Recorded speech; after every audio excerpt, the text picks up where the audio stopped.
No sabes la cara de tonto que se te queda cuando en unas operaciones de entre 4 millones y 7 millones y has decidido que esta no le va a gustar al cliente y acaba comprando esa con otra inmobiliaria. ¿Cómo ha cambiado el cliente de Promora? ¿Qué buscan ahora que no buscaban antes?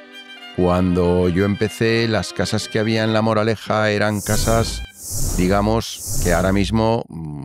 ¿Qué hace diferenciarse a un comercial de una inmobiliaria convencional a una inmobiliaria de lujo? Un comercial, si es bueno, debería de actuar. ¿Cómo es un recorrido inteligente? Lo importante siempre es explicar de fuera a dentro. Y no hablas nada de la casa al principio. ¿Qué cosas destacas cuando enseñas una casa? Mucha gente comete el error de quedarse hablando con el cliente, por ejemplo, en la zona de calderas. Han terminado en la zona de calderas y de repente ves que estás hablando con el cliente en una habitación que la luz ahí parpadea. ¿Qué errores se han cometido que nos puedas contar para que los jóvenes que se vayan a dedicar a esto puedan llegar a evitarlos? Estando en la universidad me di cuenta de que muchos de mis compañeros querían dedicarse al sector inmobiliario de lujo, pero no sabían cómo. Entonces, bueno, he conseguido traer aquí a mi padre, que trabaja en Promora Inmobiliaria, bueno, es el CEO, y nada, vamos a ver cómo podemos ayudar a los jóvenes un poco a incorporarse y empezar en este sector. Bueno, qué ilusión, o sea, qué ilusión, Bertis. Aquí en familia, la verdad es que es como si estuviéramos aquí en casa. Y bueno, también están tus hermanos que está fenomenal que participen y que aporten sus dudas y sus estos. A ver, ¿qué te preguntan por allí? ¿Qué te preguntan tus amigos? Vale, todo esto son preguntas reales que me ha hecho mi entorno, o sea, que son dudas que están a la orden del día y que la gente necesita que se las resuelvan porque, por ejemplo, no hay una carrera que se llame real estate de lujo. O sea, ahora mismo no hay. Y de hecho, me animé a hacer este podcast porque en LinkedIn una persona, un chico joven, nos comentó que estaba aprendiendo más con nuestros podcasts, bueno, con los tuyos, que son así como súper informativos en general, que con lo que había aprendido en su carrera. Entonces, bueno, me motiva bastante poder ayudar. La primera pregunta que me han hecho es que ¿cuáles son los primeros pasos reales para entrar en este mundo? Bueno, pues cómo empezar en el mundo inmobiliario del lujo no es fácil, pero sí hay unos pasos que yo daría de manera clara, ¿no? Uno puede, yo creo que lo más fácil es empezar en una empresa inmobiliaria que te acepte, digamos, como un novato, como un novel, y que poco a poco te vayan enseñando el oficio. Al mismo tiempo, trataría de hacer algún tipo de curso o de máster para ir compaginando ambas cosas. Algo muy específico, ¿no? En este tema. O sea, no muy general, pero como específico. Algo muy específico. Lo que pasa que, claro, también es verdad que empezar en una empresa inmobiliaria sin saber absolutamente nada, que hay mucha gente que lo hace, pues hombre, es más difícil que si ya tienes unas nociones básicas bien aprendidas, que es como la teoría, y después te lanzas obligatoriamente para aprender la práctica en una empresa pues que realmente tenga un método, a lo mejor alguna de tipo multinacional, que tienen los... Una cadena, ¿no? Sí, efectivamente, una multinacional que tiene en diferentes países, y entonces pues tratar de que te involucren en el equipo y poco a poco ir aprendiendo. Yo empecé pues porque era un negocio familiar y para mí pues, fue todo rodado y además pues de manera muy progresiva. De manera progresiva y muy guiado por la gente que lógicamente pues se preocupaba de mí. A lo mejor en una empresa multinacional pues no tienes tanta guía, pero sí vas a aprender mucho. Al principio es duro, pero no hay otra manera, creo yo. Claro, pero los jóvenes de hoy en día, tal y como habéis comentado anteriormente, no hay muchos recursos para aprender esa teoría, punto número 1, y no todos ellos tienen los contactos o la cercanía con personas que se dedican en el sector inmobiliario de lujo. Entonces, ¿qué podrías bueno, sí que hay aconsejarles? Sí que hay maneras, tutoriales, un montón de vídeos, y probablemente lo que haría es meterme en un máster de gestión inmobiliaria, no específicamente sobre el lujo, sino primero de gestión inmobiliaria general. Para tener ¿no? unas bases, por lo menos. Tener unas bases, efectivamente, ¿no? O sea, ¿Y qué tendría que hacer un joven para entrar en Promora? ¿Cómo te podría sorprender con tan poca experiencia o tan solo teniendo un máster a la hora de querer trabajar con vosotros? No entraría en Promora. Es una empresa pequeña, es una empresa que somos como unos 35 más o menos, y la gente que está es gente con una trayectoria importante. Yo entiendo que es la pescadilla que se muerde la cola. Para tener una trayectoria importante tienes que empezar, tal, pero sí hay otras empresas que a lo mejor no se fijan tanto, necesitan un volumen importante de personas, tienen una gran rotación y entonces no les importa involucrarte a ti como una pieza que está empezando, pero que después tiene cierto recorrido, pero yo no me puedo permitir incorporar a alguien sin experiencia, porque si tengo en una oficina 3 comerciales de venta, 2 de alquileres, necesito que produzcan desde el mismo día que se incorporan. A lo mejor tener una experiencia extensa en ventas, ya no sea en el sector inmobiliario de lujo, a lo mejor vendiendo coches, vendiendo... Es que tienes que saber bastante cómo tratar una casa y cómo venderla y cómo funciona y exactamente por las cosas que se interesa el comprador, ¿no? O sea, no es lo mismo. Bueno, es que hay temas legales, hay temas fiscales, o sea, que no solo es si lo quieres hacer bien, lógicamente. O sea, por ejemplo, hay gente que con 40 años quiere cambiar un poco de sector, de vida, de trayectoria y se considera que está bien relacionada, es decir, que tiene contactos, que eso es muy importante, y se pone a vender casas. El problema es que no hay una titulación oficial con la que, como por ejemplo un abogado o un médico, pueda ejercer este trabajo. Es decir, cualquier persona que quiera puede incorporarse al mundo inmobiliario. Otra cosa es hacerlo bien y hacerlo de verdad en la que, o sea, yo creo que cuando alguien se dedica a esto, lo que tiene que hacer es aportar un valor real. Y un valor real, hombre, enseñar las casas es lo más básico, pero es que después hay muchísimo detrás. O sea, ahí tienes que entender nociones legales, como he dicho, tienes que entender o tienes que tener nociones de marketing.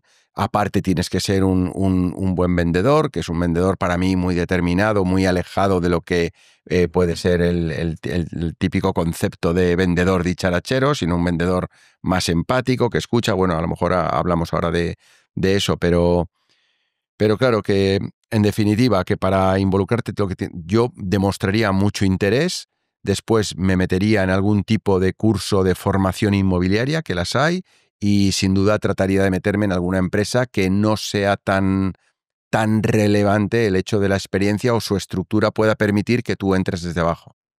Claro, o sea, que te empieces a formar y una vez tú ya hayas tenido eso, pues una trayectoria en el sector. Aunque sea mínima, pero después una inmobiliaria. Poder y ahí crecer es donde... poco a poco. O sea, que no de repente te metas en una de las mejores inmobiliarias de Madrid, como es Promora. O sea, que vayas poco a poco y de manera progresiva, ¿no? Claro, lo que pasa que no es no les queda otra. O sea... Claro, es que para nosotros, al ser una empresa tan pequeña, tenemos que maximizar cada pieza que está dentro de nuestro equipo comercial al máximo, ¿no? Y la verdad es que nosotros nos podemos permitir, de verdad, acoger a los mejores. Pero puedo darle a un joven unas prácticas de 4 meses, pero no le puedo dar un puesto de entrar y ponerte a vender. Sería irresponsable por mi parte y muy estresante de su lado, ¿no? Cometería muchos errores. Pues, bueno, otra de las preguntas, a ver, en Promora hemos vendido... Estas preguntas se las han hecho en la universidad, me dijiste, ¿no? Sí, o sea, de personas reales, jóvenes, más jóvenes que yo. Qué bueno. Entonces, en Promora hemos vendido casas, yo diría que, bueno, impresionantes de Madrid, pero también de las más impresionantes de España, me atrevo a decir. ¿Qué aspectos hacen que una propiedad las hagan tan impresionantes y valgan lo que valen? O sea, ¿qué factores pueden influir en su precio? Que hacen que una propiedad sea de lujo, ¿no? Sí. Y que tenga esos valores tan altos, ¿no? Pues lo primero es el entorno donde está, la ubicación. Tú puedes tener una casa enorme hecha con los mejores materiales, pero si está a 70 kilómetros de Madrid, no va a valer ni la mitad que esa misma casa colocada en La Moraleja, en Pozuelo o en otra ubicación, digamos, del máximo nivel, en la finca o cualquiera de las zonas donde nosotros trabajamos. Entonces, para empezar es la ubicación y después eso se combina con una arquitectura muy chula, muy potente, con De calidad. de reconocido prestigio, un interiorismo muy bien desarrollado y una planificación del proyecto muy bien realizada, un paisajismo súper trabajado. Y todo eso, cuando lo pones junto, tienes la mejor casa del lujo del mundo. Sí. Por ejemplo, también en La Moraleja podemos llegar a ver casas de 25 millones, no más, pero por ejemplo en Pacific Palisades en Estados Unidos, esa misma casa puede costar 120 millones. Entonces, ¿por Madre qué? mía. Qué Por la locura. ubicación, la oferta y la demanda. Y tú que llevas 28 años, si no me equivoco, ¿verdad? ¿28? Sí, más o menos. ¿Vale? 28 años en el sector. ¿Cómo ha cambiado el cliente de Promora? ¿Qué buscan ahora que no buscaban antes? Pues el cliente ha evolucionado en su conocimiento sobre el mercado. Cuando yo empecé, las casas que había en La Moraleja eran casas, digamos, que ahora mismo no tienen salida en el mercado. Hemos evolucionado en arquitectura, en interiorismo, en eficiencia energética, que es importantísimo. Y por lo tanto, el cliente ha ido evolucionando con los avances en cuanto a arquitectura, es decir, han cambiado sus gustos, han cambiado sus necesidades, han cambiado sus requerimientos en base a que el propio mercado ha ido evolucionando, ¿no? Entonces la gente que a lo mejor antes, te hablo de hace 25, 30 años, venía a comprar en La Moraleja, no entraba en una zona tan de lujo como es ahora. Los precios eran muy diferentes, incluso aunque los pongamos al día con los precios de hoy, y las casas eran casas de aquella época, que eran muy buenas casas, pero muy diferentes a las que vendemos en La Moraleja, por ejemplo, o la finca. La finca es más reciente, pero La Moraleja tiene ya una trayectoria de muchos años y las casas eran muy diferentes y los clientes se venían a una zona más bien apartada de Madrid. No era el mismo concepto de lujo. Aquí ahora se vienen la gente, yo creo que diría, mucho más, con mucho más dinero que antes, a lo mejor. Interesante. Algunos, sí. Uh-huh. Y vuelvo un poco al tema del principio en cuanto a qué estudiar, etcétera. ¿Piensas que es mejor estudiar algo y luego meterte a la práctica? ¿O piensas que hay que lanzarse directamente y aprender poco a poco mientras lo practicas? Si me preguntas a mí por mi tipo de personalidad, a mí me gustaría meterme a saco a empezar. Y así empecé yo. Claro. Y así es mi experiencia. Es decir, meterme y aprender. Ya, claro, pero tú te metiste gracias a que tu madre tenía una inmobiliaria. Sí. ¿Cómo un joven puede meterse a saco? Va por libre, se monta su propia agencia. No, ir por libre o montar tu propia agencia de primeras, Claro. es aventurado. Puedes tener muchísima pasión, muchísima energía, muchísima voluntad, pero los primeros años de ese proceso, si los superas, vas a haber sufrido un huevo, vas a haber aprendido un huevo también, Bueno. pero a un coste muy alto. Bueno. Por eso digo de que alguien te tutele Pero en tus comienzos, ¿no? yo personalmente, y bueno, creo que vosotros también conocéis a una persona que se metió en una inmobiliaria de estas que tiene, bueno, por absolutamente todos los sitios, que era muy perfil low, o sea, no era una buena inmobiliaria, de hecho tenían que ir a llamar a puerta fría para captar, para vender, o sea, era como bastante duro. Bueno, eso también lo hacemos nosotros de alguna manera, ¿eh? Sí, pero sí. con clase. No es lo mismo y sobre todo las zonas en las que tienes que llamar a la puerta Eso y es, cómo te sí. reciben y cómo te tratan.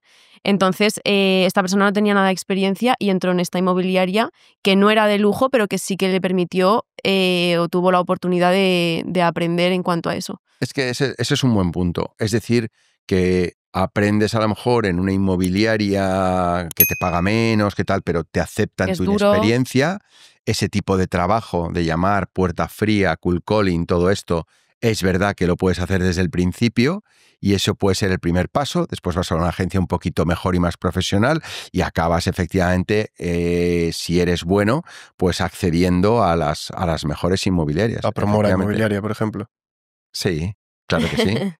Sí, sí. Y bueno, obviamente hemos hablado de las inmobiliarias de lujo, pero también hemos hablado de inmobiliarias más convencionales que son pues perfectas, entre comillas, para empezar. ¿Qué hace diferenciarse a un comercial de una inmobiliaria convencional a una inmobiliaria de lujo? O sea, ¿en qué se diferencian tus comerciales, por ejemplo, del resto? Pues yo creo que en pequeñas cosas que son muy importantes. Un comercial, si es bueno, debería de actuar casi igual independientemente de la zona donde esté. Lo que pasa es que la zona donde está es verdad que afecta a tu forma de trabajar obligatoriamente. Pero si eres un buen comercial, deberías de tratar ambos mundos de manera muy similar, ¿no? Lo que pasa que efectivamente el hecho de tratar con gente de muchísimo nivel, a nivel económico y a nivel cultural y todo esto, pues te hace o te obliga, digamos, de alguna manera a entender cuáles son sus necesidades, saber qué es lo que están esperando de ti, saber cómo tienes que comportarte, saber lo que puedes decir, lo que no, mientras que a lo mejor en otros entornos eso no es tan importante. Y para mí eso es relevante, ¿no? Pues en una empresa de lujo todo se hace como más sofisticado. La gente espera un asesoramiento mucho más profundo, mucho más profesional, que sepas más, que sepas dirigir en caso de que tú no sepas a un determinado despacho de abogados. En fin, que des un servicio realmente premium, mientras que el otro lado a lo mejor, pues puedes pasar por alto algunas cosas o a lo mejor no ser tan profesional, pero de verdad, si eres un buen comercial, un buen vendedor, deberías de hacer las cosas de manera muy similar, ¿no? Es decir, tratar muy bien a la gente, entender el mundo en el que estás asesorando. Escuchar. Sí, totalmente. Saber los recursos Escuchar. que tienes a mano para poder ayudar a esta gente. Totalmente. Y es decir, aportar un valor añadido importante. Y luego, si te cambias de un mundo a otro, deberías de implementar solo pequeñas cosas que hacen que el trabajo efectivamente Sea no más sea igual exclusivo. tratar en un mundo que en el mundo del lujo, ¿no? ¿Y piensas que la imagen de los trabajadores importa? Sí, pero no solo en el mundo del lujo. Por supuesto que importa. En ese sentido no se diferencia mucho a los convencionales de los del lujo, ¿no? O sea, al final un comercial en el sector inmobiliario en general debe de ir presentable, bien vestido. Sí, lo que pasa es que hay códigos de vestimenta que debes de respetar en el mundo del lujo y que a lo mejor no hace falta que los respetes tanto en el otro, ¿no? Como por ejemplo. Me cuesta, eso es delicado. Esa es mi interpretación de cómo vas vestido. Por ejemplo, puedes ir de chaqueta y corbata, pero de chaqueta y corbata a lo mejor pues tienes que ir de una manera con un código determinado en el mundo del lujo que no es igual en el mundo del inmobiliario habitual, ¿no? Desde luego te que no. podría decir, claro, algunas cosas y tal, pero bueno, pues que tener un cierto, a lo mejor, estilo y tal, pero no quiere decir que no lo tengas en el otro mundo, pero sin que a lo mejor se cuida menos, ¿no? Y yo creo que es importante. Y no todo el mundo lo cuida en el mundo del lujo. Aunque tus compañeros sean de lo mejor, ¿vale? Porque obviamente para estar en Promora pues ya tienes que haber tenido una trayectoria, como hemos dicho. Todos siempre podemos mejorar y cometemos errores. ¿Qué errores se han cometido que nos puedas contar para que los jóvenes que se vayan a dedicar a esto puedan llegar a evitarlos? Sí, hay un error muy común en la inmobiliaria de lujo o en cualquier inmobiliaria, que es establecer tu criterio para escoger las casas que le vas a enseñar a un cliente, cuando no debes de implicar tu criterio, sino que debes de ceñirte a lo que te pide el cliente, qué casas son las que corresponden y todas se las enseño. Eso es un problema recurrente en el que hemos caído todos. O sea, no enseñarle o sea, todas las casas que tengas en cartera, enseñarle lo más específico y súper... No, me refiero a que hay Cada persona busca una casa en concreto con unas necesidades. Sí, pero lo que quiero decir es que, por ejemplo, tú pienses estás seleccionando las casas que le vas a enseñar a un cliente, ¿no? Y dices, esta no le va a gustar, pero cumple los requisitos. Claro. No lo hagas, enséñaselo. Vale, o sea, tienes que enseñarle la casa. Tienes que enseñar todas las casas que responden a los parámetros que el cliente te ha dado. Eso es súper importante. O sea, no sabes la cara de tonto que se te queda cuando en unas operaciones de entre 4 millones y 7 millones y has decidido que esta no le va a gustar al cliente y acaba comprando esa con otra inmobiliaria. O sea, de verdad que pasas unos cuantos días muy, muy malos. Para eso tienes que tener mucha información o saber mucho acerca de la zona en la que operas, ¿no? O sea, te tienes que saber cada casa que tienes en cartera y tienes que saber muy bien qué enseñarles a... Sí, nosotros trabajamos, como sabéis, trabajamos en zonas como muy concretas que el equipo domina perfectamente, ¿no? Entonces, son lo que se llaman nichos, ¿no? Entonces, nosotros, por ejemplo, el equipo de La Moraleja trabaja La Moraleja, el Soto y el Encinar, pero lo dominan a la perfección. Conocen a gente del entorno, conocen los colegios, conocen los clubes de golf, conocen absolutamente todo porque es parte del asesoramiento. Los de Aravaca, lo mismo. Muchas veces los comerciales que tenemos viven en los entornos que trabajan, por lo tanto son parte de la vida diaria de la organización y por lo tanto, además de tener trayectoria, la conocen perfectamente, ¿no? Entonces, sí, ¿cuál era la pregunta, Cira? No, saber acerca del entorno y la zona es del top 3, digamos, de lo que tendrías que saber a la perfección para ser un buen comercial, digamos. Sí, efectivamente.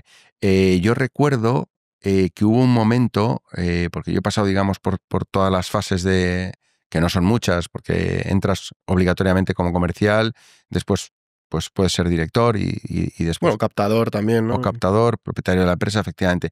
Pero durante mi etapa de comercial recuerdo un momento, que no es un día ni son dos, pero un momento en el que me conocía también a los propietarios, sus casas, y cuando me entraba un cliente, estaba ya automáticamente, mientras me estaba hablando, estaba coordinando mentalmente las casas. En ese momento me di cuenta de que tenía muchísima información, que era súper valiosa y que era muy efectivo. Entonces, cuando la zona es pequeña y la puedes dominar, porque no tienes 3.500 casas, hay veces que las inmobiliarias, por ejemplo, venden en Madrid, en Málaga, en tal, en cual. Entonces, cuando le hablas a un tipo, oye, esta casa de tal... tengo que mirar, tengo que llamar, no la he visto, no la he visitado porque es imposible geográficamente controlarlo, pero cuando trabajas en un entorno muy pequeño dominaba absolutamente todo y ese momento es muy dulce y muy mágico y es fruto de verdad de estar todo el día viendo, analizando, hablando con los propietarios y acabas conociendo la casa, pero fenomenal, ¿no? Es ahí cuando te diste cuenta que dijiste, hostia, ahora sí que soy un comercial que vale, ¿no? ¿Cuándo fue el momento que dijiste? No, recuerdo ese como un hito en mi carrera, porque ya te digo que no fue sí, fue un día que tuve ese pensamiento, pero fue una época en la que realmente dominaba, pero les pasa ahora a mis compañeros, a mi gente, les pasa ahora, o sea, conocen las casas, saben el nombre, los apellidos de él, de ella, saben perfectamente las características de la casa, los pros, los contras, saben si puede negociar un poquito o no, saben cuáles son sus necesidades, los tiempos para irse de la casa, cuál es el proceso que van a vivir, porque es muy importante, oye, es que yo vendo, pero me voy a ir a una casa más pequeña, entonces necesito tantos meses para irme, pero se va a casar entre tanto mi hija y entonces ese día necesito que... Entonces también, es muy importante. También deberías de tener una buena relación con cada propietario con el que hablas, ¿no? O sea, que al final se convierta casi en tu amigo, digamos.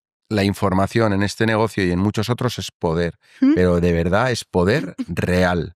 Es decir, si tú sabes absolutamente todo lo que desea un propietario a la hora de vender o alquilar su casa y conoces perfectamente la petición concreta de un cliente, entonces puedes cuadrar muchísimas operaciones, ¿vale? Pero aparte de eso, si sigues teniendo contacto y vas hablando con los propietarios de vez en Dices la cuando, aún postventa. así, Claro. sí, la postventa, aún habiendo vendido la casa, el poder seguir estando en contacto y preguntándoles y, oye, al final ellos son los que te vienen y te dicen, oye, queremos vender la casa ahora o estamos buscando esto, ¿no? Al final eso también es muy importante. Claro, lo que pasa que ya hablamos de un volumen muy importante de gente en la que no puedes estar hablando con ellos, con todos los días. Ya utilizas herramientas de marketing para impactarles, para llegarles, para recordarles que estás ahí y efectivamente, por ejemplo, un propietario al que le has vendido, alquilado tu casa, sabes que se ha quedado contento, te va a volver a llamar, aunque no hables con él en 3 o 4 años, va a decir, yo quiero hacerlo otra vez con Promora. Pero sí que es verdad que yo trabajando en la oficina veo a tanto captación como comerciales poniéndose en contacto con algunos antiguos compradores o vendedores y les pregunta que qué tal les va. O sea,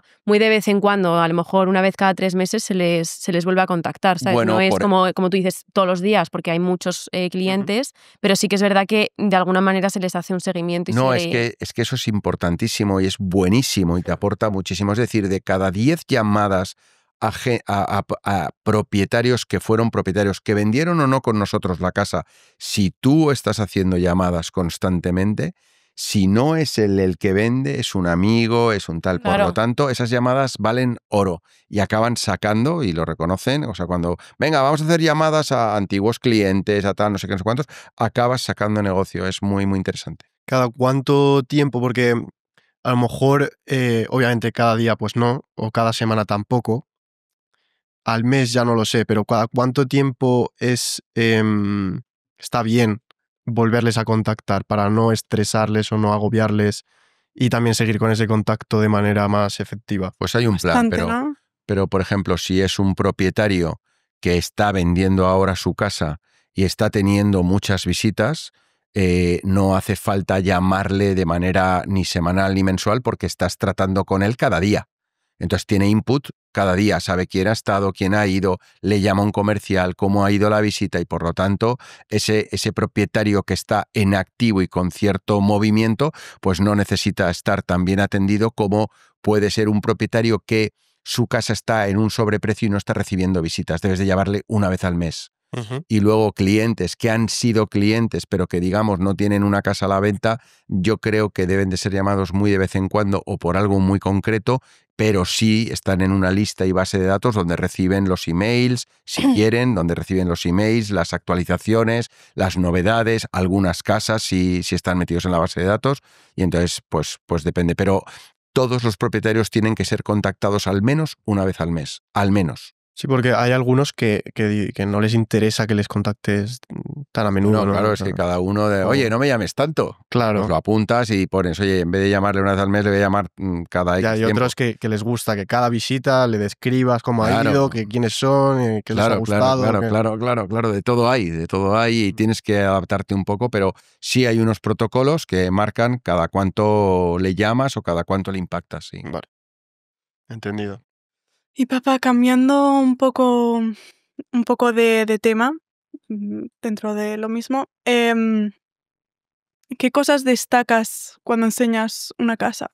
Eso. Bueno, para mí enseñar una casa, por ejemplo, hablamos de una casa ya muy grande, porque enseñar un piso es muy matemático cómo tienes que enseñarlo, pero enseñar una casa grande, y esto, por ejemplo, lo hablo con muchos propietarios, tiene un sistema o debe de tener un sistema y debe de tener por lo menos un razonamiento que encaje con tu visión de la casa y que tenga sentido. Entonces yo, por ejemplo, he discutido recientemente con un propietario que él prefiere, es una casa muy, muy grande con ascensor y entonces él prefiere empezar desde arriba y ir para abajo y yo prefiero enseñar antes la zona de recibo y hacer como un recorrido lógico como de más a menos, ¿no? De más significa hall, salón, comedor, cocina, tal, después dormitorios y después ya el sótano, ¿no? Por ejemplo, hay cosas que no debes de hacer cuando enseñas una casa y es quedarte, o sea, este tipo de visita que te acabo de explicar acaba en el sótano, como te he dicho. Y entonces mucha gente comete el error de quedarse hablando con el cliente, por ejemplo, en la zona de calderas. Han terminado Superagradable. en la zona de calderas y de repente ves que estás hablando con el cliente en una habitación que la luz ahí parpadea. Pues no, ¿no? Entonces lo que tienes que hacer, si tienes experiencia, es decir, queréis que nos vamos al salón y entonces en el salón se puede hablar. ¿Por qué? Porque están recibiendo un impacto del entorno, del interiorismo, muchísimo más potente que si estás en un sótano, en una zona más tal. Eso es, por ejemplo, un tip que es interesante conocer, ¿no? Después, cómo la recorres es importante. Por ejemplo, en los días de lluvia somos muy respetuosos y vemos el jardín al final para no manchar la casa, y eso el cliente, el propietario, pues lo agradece y se da cuenta. Tampoco es bueno que los propietarios muestren la casa, porque muchas veces el cliente te ha dicho, oye, yo no quiero una casa gigantesca, entonces no hace falta incidir en que la casa es muy grande.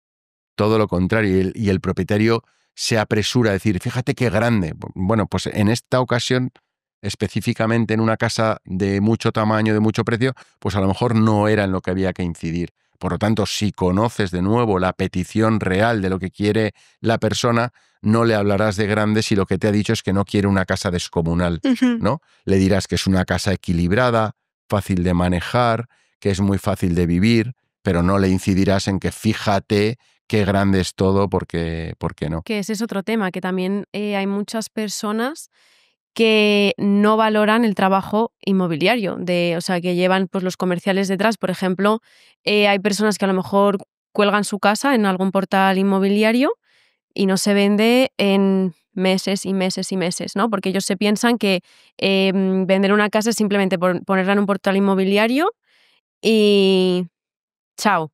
Pero no, o sea, tienes que saber enseñar la casa, tienes que tener tiempo para recibir a esas visitas, tienes que tener unos tips de cómo presentar bien tu casa. Y entonces, claro, captación, por ejemplo, que yo lo escucho, les llama y entonces, bueno, les ofrece sus servicios, ¿no? Nuestros servicios en este caso.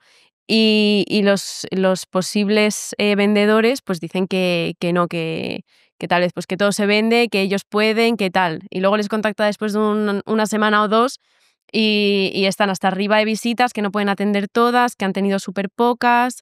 Entonces también hay que saber un poco vender o sea, Sí, enseñar el valor que tenemos, yo ¿no? sé que es lo que más os gusta a los jóvenes, eso de enseñar, de ver las casas, de tal, pero es que luego hay que saber si la comunidad tiene una derrama, si el edificio tiene un problema, si tiene alguna denuncia urbanística. Es decir, que al final un buen vendedor es alguien que posee mucha información, muy bien estructurada y conoce muy bien toda la propiedad en su conjunto, desde su legalidad hasta su fisonomía, es decir, cómo funciona la casa, sus materiales y todo esto. Entonces, un buen vendedor de verdad aporta muchísimo a una operación, porque desde el principio está analizando la documentación, sabe si la casa es vendible, si nos vamos a encontrar con algún problema, si le falta algún detalle en el registro. Entonces, por lo tanto, es una serie de cosas que va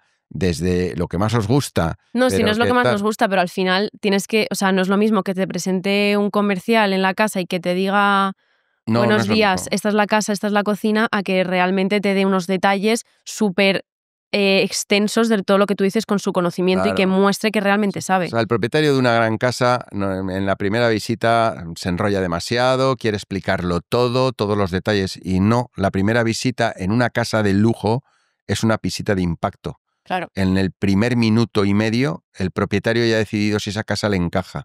¿Para qué le vas a tener 1 hora y media contándole tu vida? No lo hagas. La primera impresión cuenta. Bueno, la primera impresión es que la decisión es muy emocional. Dicen que la decisión de una compra de una casa de lujo es 70% corazón, 30% cabeza. Porque en una casa de lujo, tú el programa normalmente siempre lo tienes cubierto. Es decir, todas las casas tienen 4 o 5 dormitorios, todas las casas tienen un gran salón, todas las casas tienen una buena cocina, más o menos, ¿no? Entonces, ¿qué es lo que diferencia que tú compres una casa o no? Pues el corazón, que de repente digas, aquí me veo, esta es una casa que a mí me encaja. Entonces, eso es muy importante. Pero te quiero decir que en el primer minuto y medio, más o menos el cliente dice, esto me gusta. Si tú ves que el cliente de repente pasa más tiempo o te pregunta mucho, o oye, déjame volver a ver el salón, o déjame volver a ver el dormitorio principal, tú ahí ya detectas que hay un mínimo interés. Si el cliente va rápido y te estás dando cuenta que no le gusta la casa, pues no le retengas en exceso, ¿no? Y eso los propietarios, como solo enseñan una casa que es la suya, no son conscientes ni objetivos de cómo tratar al cliente e ir al grano, ¿no? Ni de lo que quiere el cliente. Y siguiendo un poco con lo que le gusta a los jóvenes, ¿cómo soléis hacer el recorrido de la casa? ¿Cómo es un recorrido inteligente, digamos, a la hora de llevar al posible propietario? Bien, es interesante. Por ejemplo, siempre hay un recorrido desde que sales de la inmobiliaria, normalmente vas en coche con ellos, y desde que vas desde la inmobiliaria, o bueno, vamos a decir que hay un recorrido o no hay un recorrido, pero lo importante siempre es explicar de fuera a dentro. O sea, el entorno primero, ¿no? El entorno primero, por ejemplo, hay mucha gente que da por supuesto, alguien viene a La Moraleja, pues explícale brevemente, ¿vale? ¿Dónde estamos? La Moraleja está situada a 13 kilómetros de Madrid, está a 10 minutos del aeropuerto, a 10 minutos del centro de tal. Y lo que vamos a ver es una parcela en la zona sur de La Moraleja. Y no hablas nada de la casa al principio. Ya le has mandado el link, ya sabe más o menos los parámetros y tal, pero nunca que estés fuera de la casa le hablas de la casa. No le hablas de la casa porque no lo retiene. Y porque además puede generar, o sea, puede crear una expectativa que a lo mejor, ¿no? No, ¿Puede es influir? que no lo retiene. Es Vale, que vale. cuando llega a la casa te vuelve a preguntar lo mismo que le has dicho. Vale, sí. Entonces, mira, estamos yendo por camino de la Fuente. Estamos entrando en la zona sur, que es una de las más valoradas de La Moraleja. Y cuando llegas a la casa, es cuando empiezas a hablar de la casa. Y durante el recorrido, si se van a ver 4 o 5 casas, no se habla de ninguna otra casa que no sea esa. Eso es una buena lección. Interesante. Pero es así, para mí es así. Es lo que he aprendido, porque después de empiezas a querer contarle, pues hoy vamos a ver 5 casas. Mira, la primera tal. No se queda con ellas. El cliente se queda con la casa cuando la ha visto. Y entonces tú le vas explicando de fuera qué es La Moraleja brevemente, a lo mejor se la conoce y no hace falta, ¿no? Pues, pero a lo mejor sí le puedes decir unos tips sobre dónde vamos exactamente. Mira, es una parcela muy elevada que está en el cogollo de lo mejor de La Moraleja, Estás cerca de los colegios, del aeropuerto, del centro todo de Madrid, eso, tal. etcétera. Entramos en la casa y entonces vas describiendo lo que se está viendo, aportando información objetiva, nunca subjetiva. Nada es grande, nada es pequeño. Yo prefiero decir 1000 veces, el salón mide 80 metros cuadrados, 70 metros cuadrados. Mira qué grande el salón. ¿Y tú qué sabes si esa persona tiene un salón 3 veces más grande o tal? No digas grande, pequeño. No digas demasiadas cosas subjetivas. Sí puedes aderezarlo con adjetivos como elegante, sofisticado, fíjate qué agradable, pero dentro de una serie de datos objetivos que son absolutamente verídicos. Esta altura de techos en el hall es de 7,5 metros. Tú le estás dando un dato que es irrefutable, le gustará más o menos y tal, pero es un dato y demuestra que conoces la propiedad y mucha gente flaquea ahí. Entonces realmente tal. Mira qué bonito es el suelo de roble americano teñido.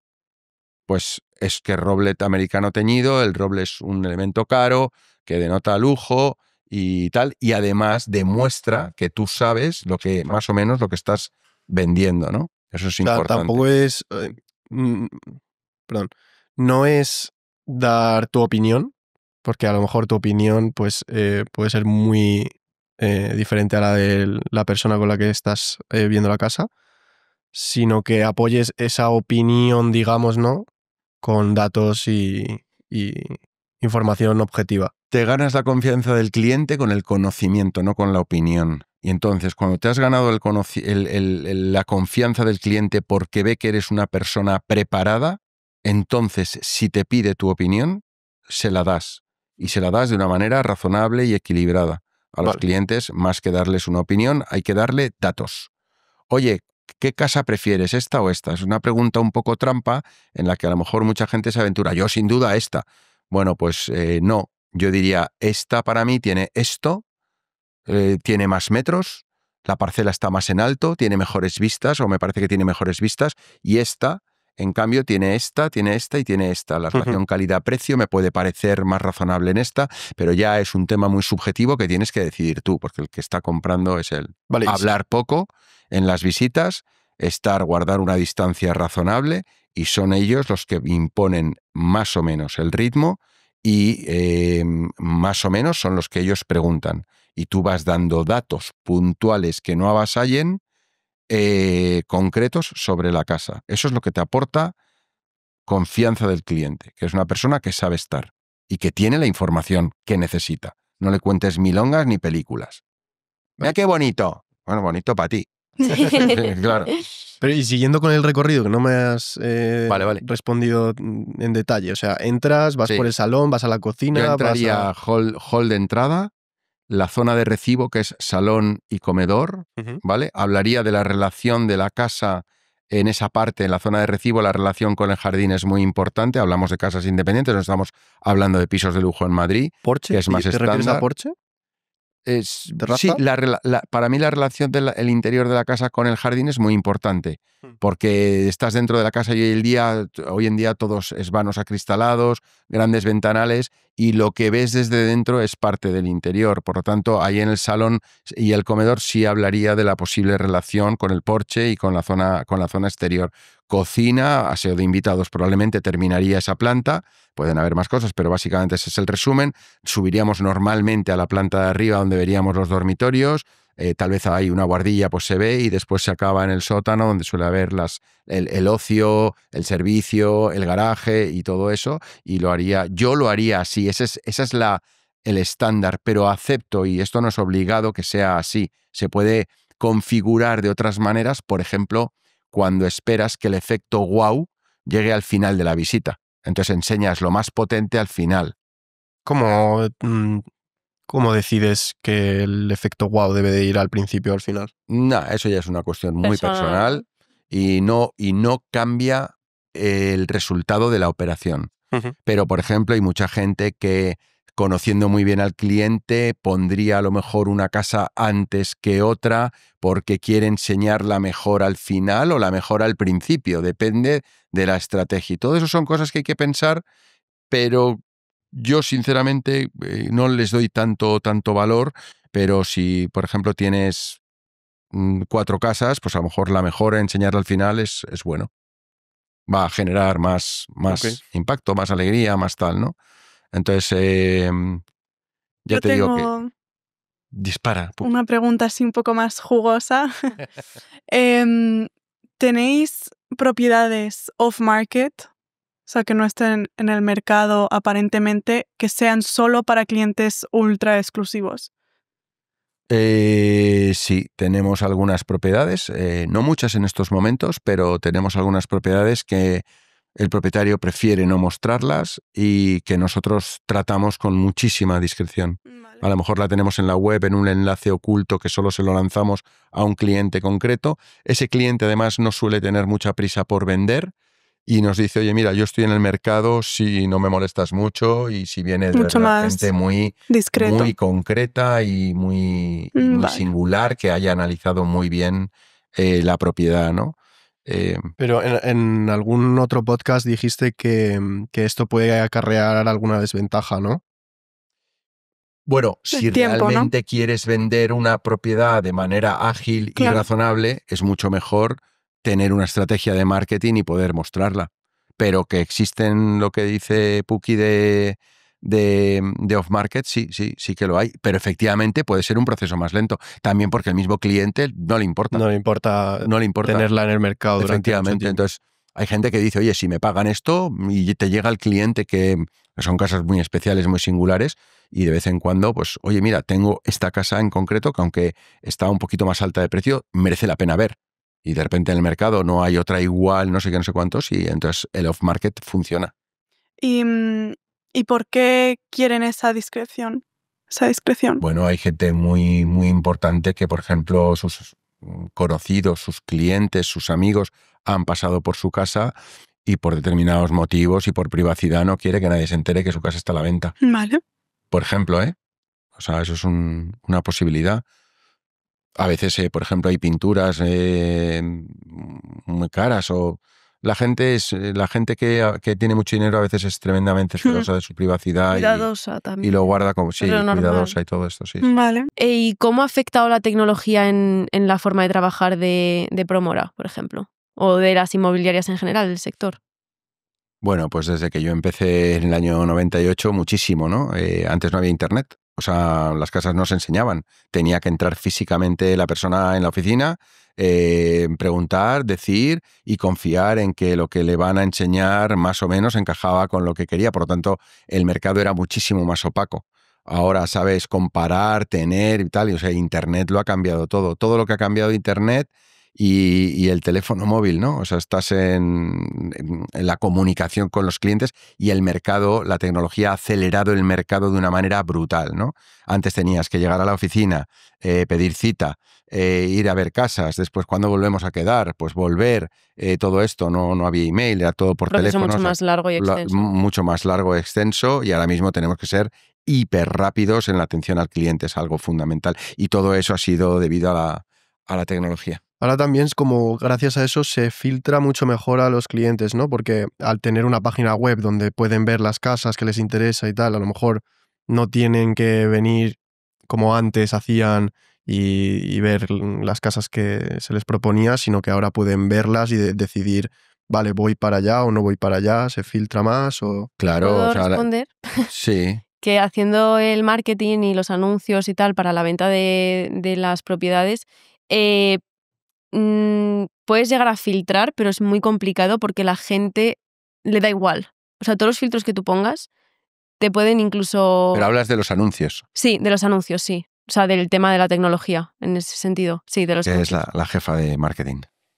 Ah, no, pero que hay mucha gente que no lee las preguntas, no las rellena bien, entonces al final pues siempre tienes que acabar llamando y filtrarlo de esa manera, entonces tampoco te evita muchos pasos. Yo hablando desde esa parte de la tecnología, en tema de anuncios. Por otro lado... Sí, pero la tecnología, eso, lo que permite a la gente, incluso en otros países, es saber lo que va a ver, filtrar lo que quiere ver. Por ejemplo, esta casa no me gusta y acorta los tiempos, ¿no? Acorta, o sea, acelera nuestra obligación en la respuesta y permite a todos tomar decisión mucho más rápido, ¿no? Tomar decisiones mucho más finas en cuanto a lo que quieres. Claro, antes no era posible, ¿no? Entonces, una evolución brutal de la tecnología y lo que está por llegar ahora con la inteligencia artificial. Y para terminar, quería preguntarte que cuáles son las estafas más impactantes que has vivido a lo largo de tu carrera. Bueno, eso lo hablamos en nuestro podcast Estrella Familiar y nada, y os invito a verlo, claro que sí. Genial, pues muchas gracias. Seguro que esto va a aportar un granito de arena a muchos jóvenes que a lo mejor están un poco desorientados. Gracias, chicos. Y bueno. Me ha encantado estar con vosotros, de verdad. A nosotros. Igualmente.